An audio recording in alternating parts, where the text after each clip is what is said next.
I'm AJ Gibson. And I'm Emile Ennis Jr. You're watching Young, Bold, and Regal. Oh, yeah. Okay. Yeah, I think that we've seen a lot of growth in the last couple of years. Yeah.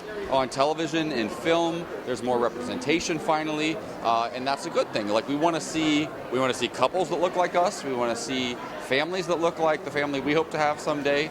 And I think it's starting to happen. Yeah, I was on a phone call with my dad the other day, and I was up for a big role, still am, and he said to me, I feel good about this, and I said, why? He said, I'm starting to see more of us on TV.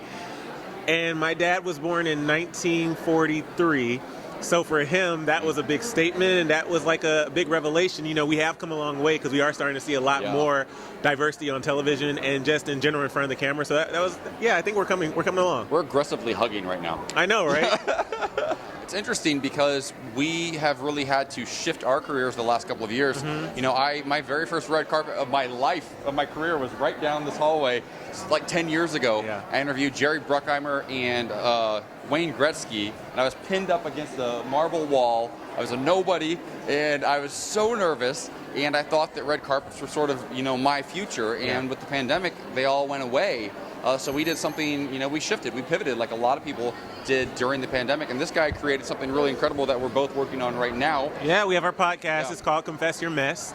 And it was kind of started during quarantine. And we get listener-submitted secrets. And then we have our celebrity friends and influencers. And they come on and they reveal secrets to us as well. Yeah. We have a lot of exciting guests we've had. And we have a lot of fun ones coming up. So we've got Frankie Grande, Garcelle Beauvais. We've got Cynthia Bailey coming up. So we've got some fun housewives. Yeah.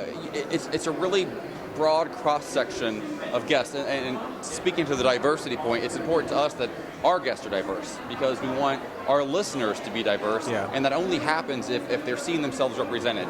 So we've really pivoted, and we've had a really incredible couple of years, and a scary couple of years because of the pandemic, obviously, but we've really kind of grown as a couple. We're planning our wedding, which is really exciting, and we're actually in the process of pitching our podcast as a television show amongst some other projects we're working on right now. So fingers crossed. Staying busy. Send good vibes. Yeah.